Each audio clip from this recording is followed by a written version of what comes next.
I found everything Stranger Things set up, then forgot. Video by Jonathan. As you know, Stranger Things has come to an end and ruffled some feathers on the internet, man. Pissed a lot of people off. A lot of people didn't like the ending. I just kind of took it for what it is. Some of these folks, I feel like it's their first time having a series end badly. So I understand. I'm not sitting up here saying people are overreacting. This show damn near spans over a decade worth of film and awaiting and anticipation. So to not get the payoff, there was going to be some letdown. I'm gonna just say that there was going to be some letdown with the way the series ended, and a series ending anyway. It's not going to be everything you want it to be, and it's not going to be as bad as you think it is. But the consensus I'm seeing on the internet is pretty bad. So let's get into it. Stranger Things was not bad, but not good. There were moments that genuinely warmed my heart and other parts that pissed me off, but the biggest reason people seem to be upset is the anticlimactic ending to all the interesting plot lines they had set up. For example, the Mind Flayer. Is that really all they planned? Just a big monster with no brain cells?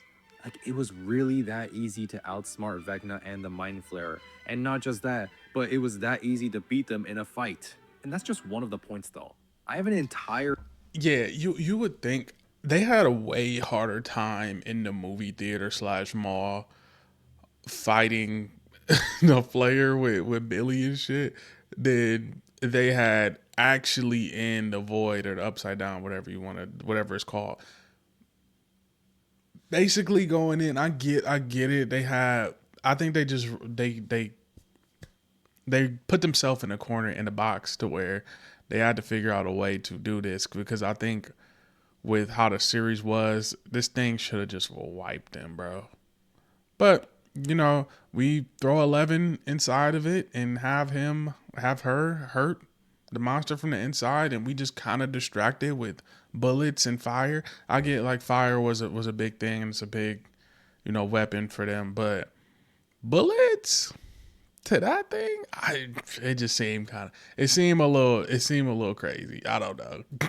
list of all the unfinished plot lines and wasted potential in Stranger Things. So let's start with the messed memories. This is the twist I thought we were 100% getting in the finale episode. And to me, this is the biggest missed opportunity.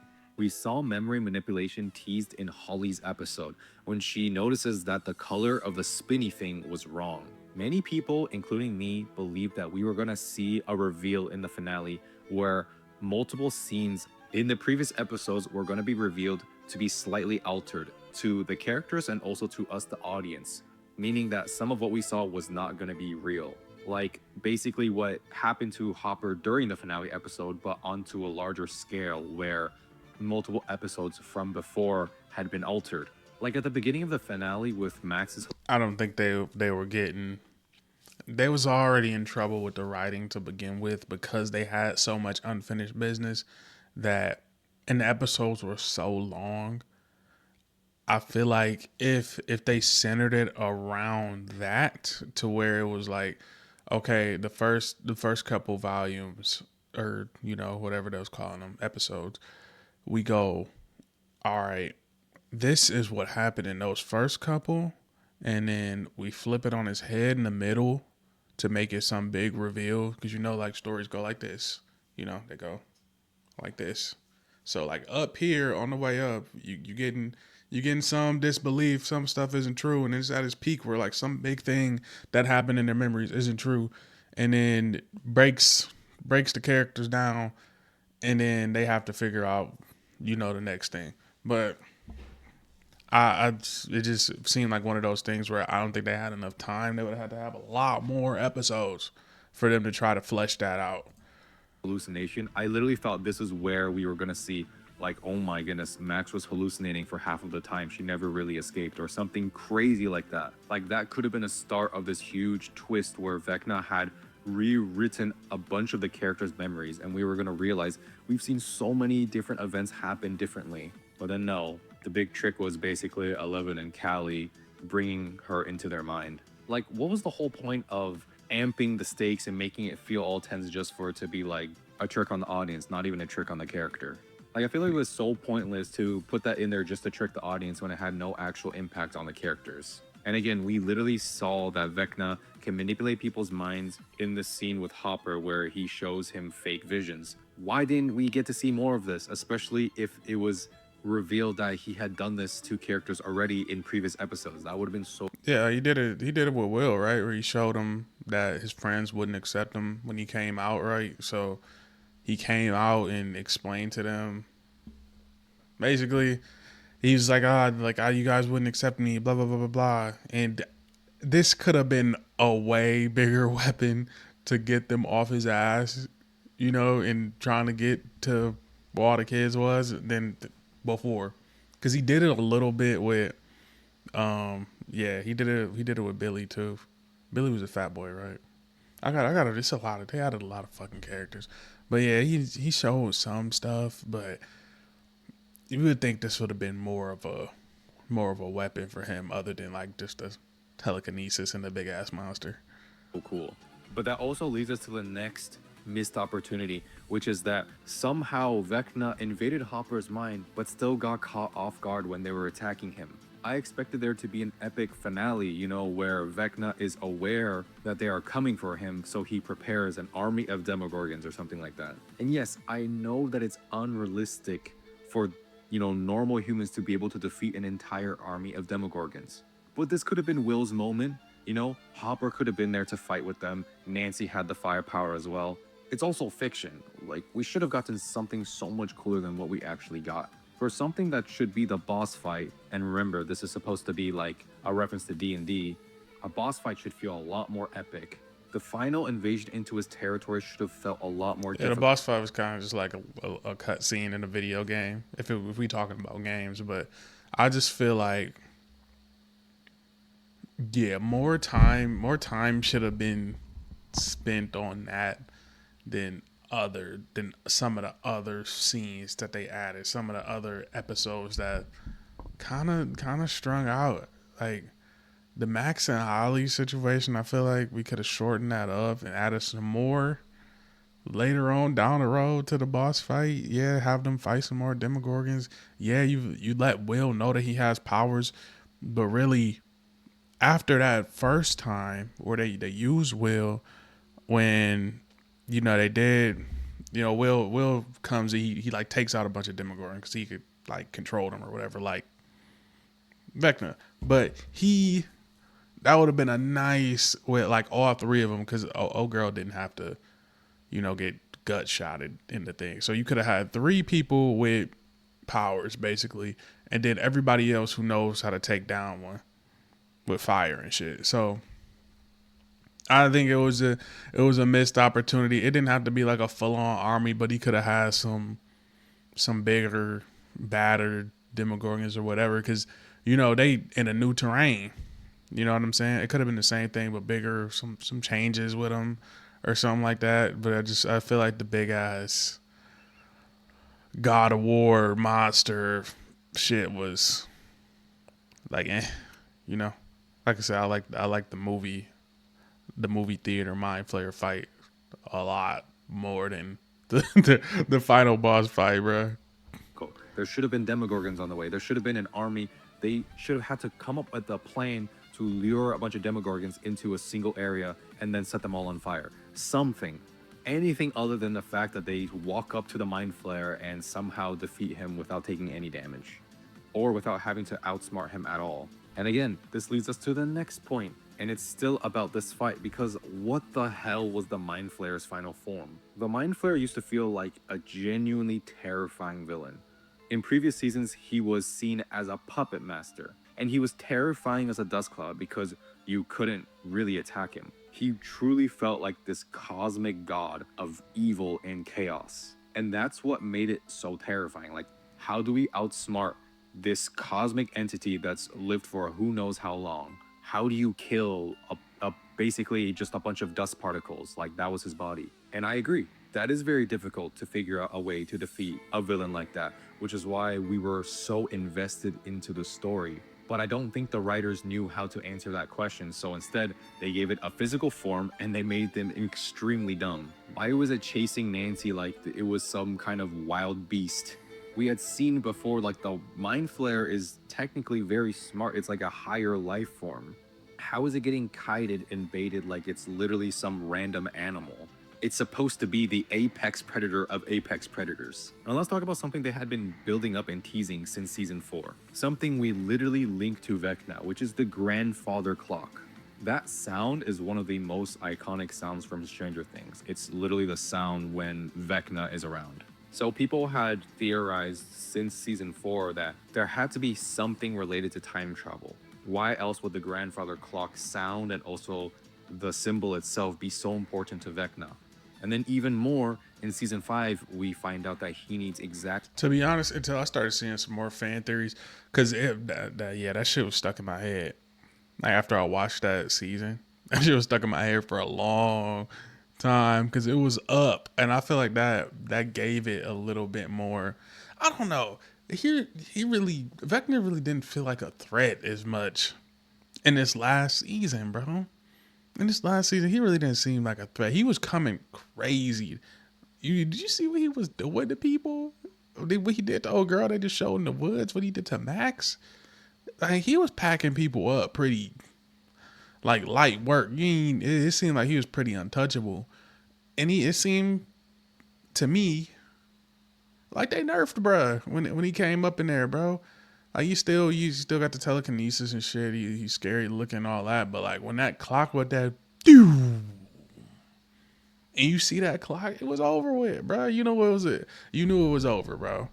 And it just, I don't know if I wanted to, they were scared to kill off characters or what it was, but man, that was a missed opportunity, I think, as well. 12 children. And of course, there's 12 numbers on a clock. There were even parallels like Vecna having a god complex and then him choosing 12 disciples. We were all so excited to see what this meant, like what was this all gonna unfold into, It didn't mean and shit. we got nothing. There's no explanation for why he needed 12 children. There's no explanation for why he was so obsessed with the group. I really thought that was gonna tie it back to the first season when it was 12 of them. You know what I'm saying? Like this shit is, you know, it's like they forgot about their own story and they just created season 5. Like season 5 is its own shit. It's almost like season 5 is a fucking spinoff or some shit, and like they don't know shit about the other 4 seasons. Grandfather clock. It's literally just all because they said so.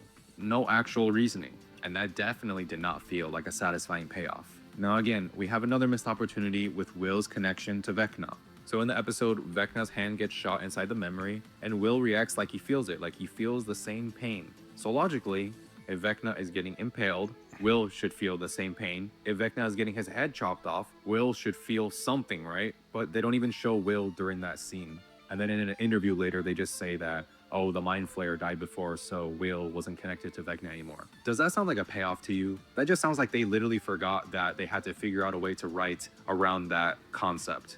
Again, it would have been difficult to figure out a way to write into the story how are they going to disconnect Will from Vecna's mind so that he doesn't feel the same pain. And once again, I don't think the writers had the answer to that question, so they literally just said, screw it, we don't have to put that into the story anymore. And it sucks because I felt like this connection had so much importance to the story. In earlier episodes, Will says he isn't cold when Joyce tells him to put on a jacket. The mind flayer likes it cold. Everybody thought that this was a sign that Will was being controlled by Vecna or something.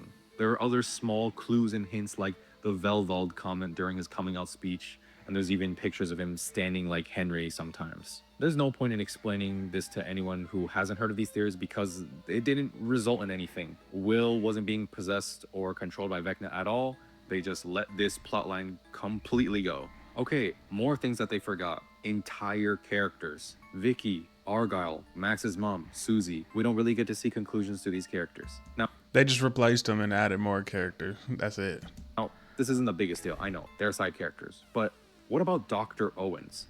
Dr. Owens is not some random side character. He has all the knowledge of all the experiments and the labs. He was super involved. So how could you end the series and give him no resolution? We don't get to really see how the government reacted to Eleven getting away and having to shut down all those experiments. And I'm personally very interested to see what happened to Dr. Owens after all this. But speaking At least some kind of Even with the superhero movies and stuff, like when they running up against the government, there's some type of quick court hearing. They did this, they forgot, they let it go because of this and that, and they was protected because of this and that, and they cleared their names because they didn't want people knowing. But I don't know if it's just too much realism because it's fiction that they would just let them go. Because my biggest thing was, bro, they was after Hopper, and Hopper straight up was like, "I'd kill a million more of y'all." And the dude that he told that to was very much so alive and could tell him like, we need to get him up out of here. We need to go. He need to be in a jail cell somewhere. And I'm not saying that's what I wanted for the character, but like at least some type of consequences. It's like they just went free willy nilly vigilanteism. Oh, we took care of the problem for y'all, even though y'all invested probably millions and millions, maybe billions of dollars into these experiments to create super babies. And we just cut off y'all connection to that, no consequence. It's just wild to see like no explanation. It's because well, it's gone, so we just gonna move on to the next shady government thing. I don't know, but that just don't seem feasible to me. Of the military and the government plotline, are we just supposed to assume that they just packed it up and went home? Like, especially Dr. K? Also, her character has no resolution. Because, like, yeah, to us, she's an evil character, but to the government, she was just doing her job. So she's not like a criminal or a villain. Meanwhile, the main characters are infiltrating government facilities and killing soldiers. So, in the government's eyes, they are definitely criminals. So, why do they all get away basically scot free? Like, no punishment or investigation or anything. It just felt like they needed there to be a reason why Eleven had to sacrifice herself. But in reality, shouldn't the government still be pursuing them since they have knowledge of all these things? Why would they just let them live their lives in peace after that? And again, I still don't understand how we're supposed to accept that the government just moved on from all these experiments and just like gave up. Because this all started with the contact with the other dimension. The US government somehow got that space rock that gave Henry Creel the connection to the mind flare. So if they can do it once, they can do it again. But speaking of the space rock, we still don't even know how they even came into contact with this. Like, what was the scientist's original mission? How did he end up in the cave? Why did he have the rock that was tied to the mind flare, and how did he know anything about it? Not I really thought that was gonna get fleshed out, other than them explaining that that's how he got his powers.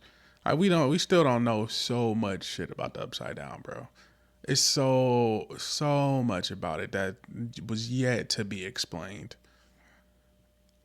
We we just had a plot line where the kids just got to hang out in La La Land.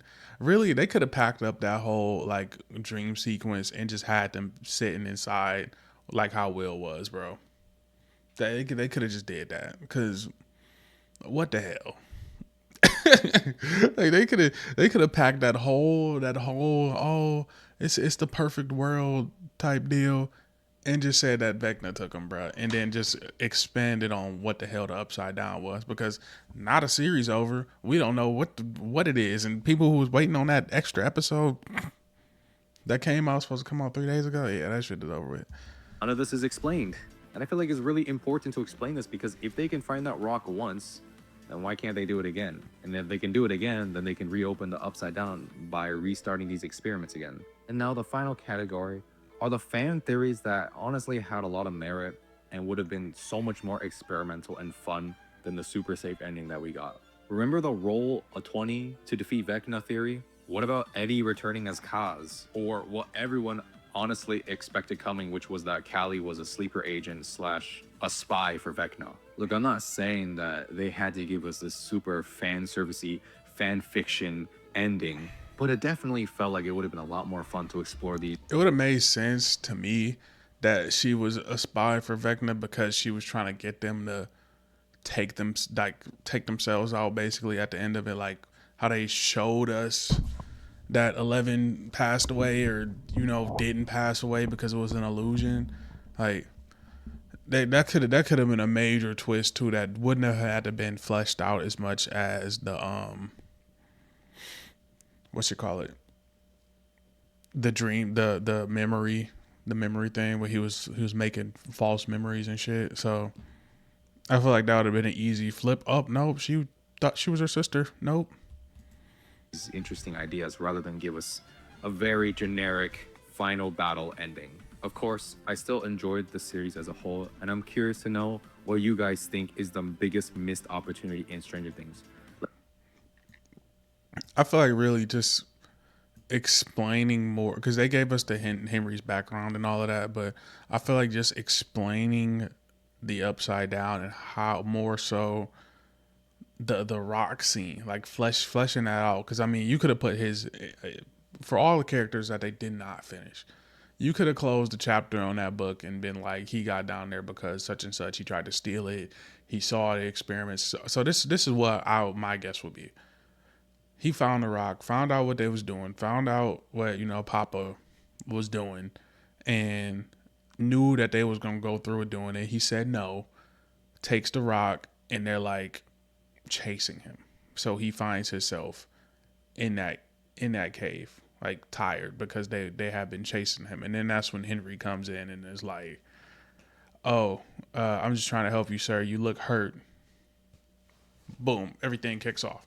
So, and then later on, they eventually find him in the mine and then take him back and so on and so forth. But yeah, it's a lot of shit. I can go on probably for another 20 minutes talking about this, but I'm not. He said it's not good, it's not bad.